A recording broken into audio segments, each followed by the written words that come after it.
Belur lion ಸೇವಾ ಸಂಸ್ಥೆ ವತಿಯಿಂದ ಐವಿಎಫ್ ಆಕ್ಸಿಸ್ ಇವರ ಸಂಯುಕ್ತ ಆಶ್ರಯದಲ್ಲಿ ನಡೆದ ಉಚಿತ ಬಂಜೆತನ ಸಮಾಲೋಚನೆ ಮತ್ತು ಫಲವತ್ತತೆ ಕಾರ್ಯಕ್ರಮವನ್ನು ಪಟ್ಟಣದ ದೇವಸ್ಥಾನ ರಸ್ತೆಯ ಕಾವೇರಿ ಕ್ಲಿನಿಕ್ನಲ್ಲಿ ಆಯೋಜಿಸಲಾಗಿತ್ತು.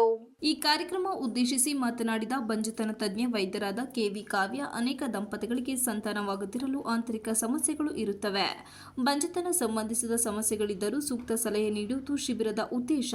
ಏನೇ ಸಮಸ್ಯೆ ಇದ್ದರೂ ಆಧುನಿಕ ವೈಜ್ಞಾನಿಕ ಯುಗದಲ್ಲೇ ಸ್ತ್ರೀ ಪುರುಷರಿಗೆ ಸಂತಾನ ಪಡೆಯಲು ಹಲವು ಅವಕಾಶಗಳಿವೆ. ಆದರೆ ಮೂಢನಂಬಿಕೆಗಳಿಂದ ಜನರು ಹೊರಬಂದರೆ ಸಮಸ್ಯೆಗೆ ಪರಿಹಾರ ಸುಲಭ ಎಂದರಲ್ಲದೆ ತಮ್ಮ ಗುಣಮಟ್ಟದ ಆರೈಕೆ, ವೈಯಕ್ತಿಕಗೊಳಿಸಿದ ಚಿಕಿತ್ಸೆ ಯೋಜನೆಗಳು, ಮುಂದುವರೆಸಿದ ಚಿಕಿತ್ಸೆ, ನೈತಿಕ ಅಭ್ಯಾಸ ಮತ್ತು ಆಧುನಿಕ ಸೌಕರ್ಯಗಳು ಸೇರಿದಂತೆ ಇತರವುಗಳಿಗೆ ನಾವು ಹೆಸರುವಾಸಿಯಾಗಿದ್ದೇವೆ.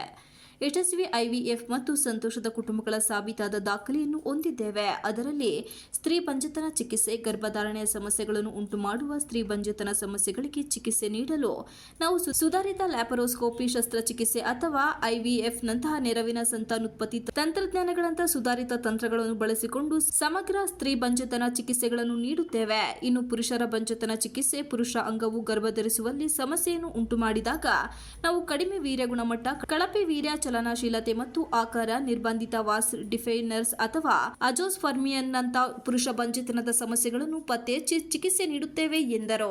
ಲಯನ್ ಸೇವಾ ಸಂಸ್ಥೆಯ ಅಧ್ಯಕ್ಷರಾದ ಹಾಗೂ ಹಾವೇರಿ ಕ್ಲಿನಿಕ್ನ ಡಾಕ್ಟರ್ ಚಂದ್ರಮೌಳಿ ಮಾತನಾಡಿ, ಬಂಜೆತನ ಸಮಾಲೋಚನಾ ಕಾರ್ಯಕ್ರಮದಲ್ಲಿ ಕಳೆದ 10 ವರ್ಷಕ್ಕೆ 100ಕ್ಕೂ ಹೆಚ್ಚು ಅಧಿಕ ಮಂದಿ ಭಾಗವಹಿಸಿ ಮಾಹಿತಿ ಪಡೆದಿದ್ದರು. ಅದರಲ್ಲಿ ಸಮಸ್ಯೆ ಇದ್ದ 5 ದಂಪತಿಗಳಿಗೆ ಸಂತಾನವಾಗುವ ಲಕ್ಷಣ ಕಂಡು ಬಂದಿದೆ. ಪ್ರತಿ ವರ್ಷವೂ ಈ ರೀತಿಯ ಶಿಬಿರ ಆಯೋಜನೆ ಮಾಡಲಾಗುವುದು. ನಮ್ಮ ಲಯನ್ ಸಂಸ್ಥೆ ವತಿಯಿಂದ ಆರೋಗ್ಯ ಶಿಬಿರಗಳನ್ನು ಆಯೋಜನೆ ಮಾಡಲಾಗುತ್ತಿದ್ದು, ಇದರ ಸದುಪಯೋಗ ತಾವೆಲ್ಲರೂ ಪಡೆದುಕೊಳ್ಳಬೇಕು ಎಂದರು. ಬಂಜೆತನ ಹಾಗೂ ಫಲವತ್ತತೆ ಶಿಬಿರದಲ್ಲಿ ಸುಮಾರು 50 ಜನರು ತಮ್ಮ ಆರೋಗ್ಯ ತಪಾಸಣೆ ಮಾಡಿಸಿಕೊಂಡರು. ಕರೆಕ್ಟಾಗಿ ತಿಂಗಳಿಗೆ ಆಗದೆ ಇರುವಂಥ ಪ್ರಾಬ್ಲಮ್ ಇದ್ದಾಗ ಅದನ್ನು ಸರಿಪಡಿಸ್ಕೊಂಡ್ರೂ ಸಾಕಷ್ಟು ಜನರಿಗೆ ಮಕ್ಕಳಾಗುವಂಥ ಚಾನ್ಸಸ್ ತುಂಬ ಇರುತ್ತೆ. ಸಾಕಷ್ಟು ಬಾರಿ ಮತ್ತೊಂದು ಕೆಲಸ ಇದೆ ಅಂತಂದರೆ ಎಲ್ಲ ತೊಂದರೆನ ಹೆಂಗಸ್ರ ಮೇಲೇ ಹಾಕೋದು.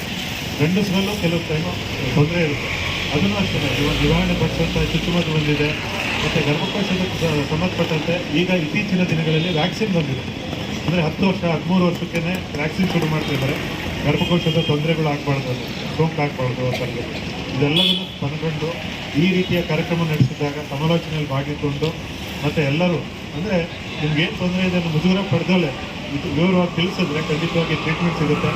ಈ ಸಂದರ್ಭದಲ್ಲಿ ಲಯನ್ ಸೇವಾ ಸಂಸ್ಥೆಯ ರಮೇಶ್ ಕುಮಾರ್, ತಾರಾಮಣಿ, ಪೂವಯ್ಯ, ನೌಷದ್ ಪಾಷಾ, ಸಂತೋಷ್, ಉಮೇಶ್, ವೈಬಿ ಸುರೇಶ್, ಕೆಎಲ್ ಸುರೇಶ್ ಇತರರು ಹಾಜರಿದ್ದರು. Ganesh, TV 46 Malenadu news, Belur.